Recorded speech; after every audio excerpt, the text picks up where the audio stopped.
It's bitterly cold here. We're going to have a fire tonight.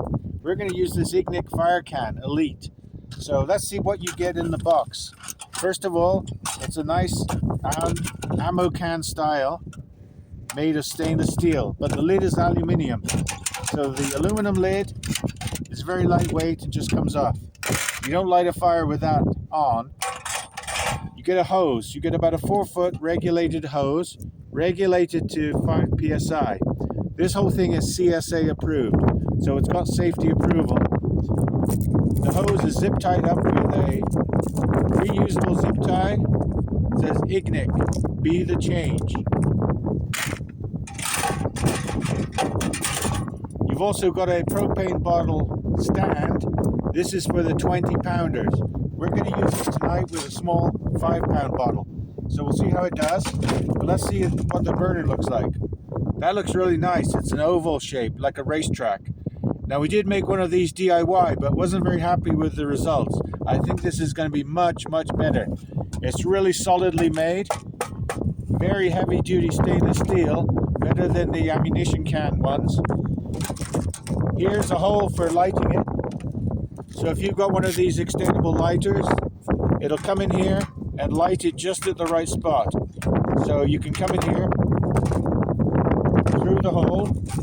It's got silicone handles. So in case it was hot, still hot, you can still pick it up using the handles.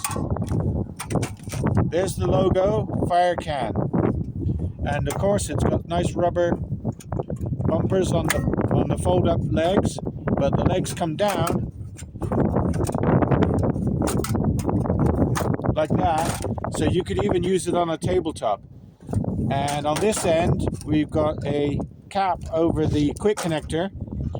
So this is a quick connect for gas, and this is the on and off. So you push and turn counterclockwise. The hose has got a quick connector on it, also got a nice dust cap on it, so that these are just very quick connects. You don't have to do any screwing of threads. It just snaps on. All you do is pull the collar back and it's on. So that's how you connect the gas. Yeah, just like that. So we'll come back later and show you how it looks when it's all lit up at night. And I think this is a great way to have a campfire when there's a fire ban, because these will still be allowed in most campsites and campgrounds and parks when there's a fire ban, because this is a contained fire. And also I think you can use this for cooking, so that's really great. Okay guys, thanks for watching. We'll show a video where we're using this tonight in the dark so you can see the flame pattern.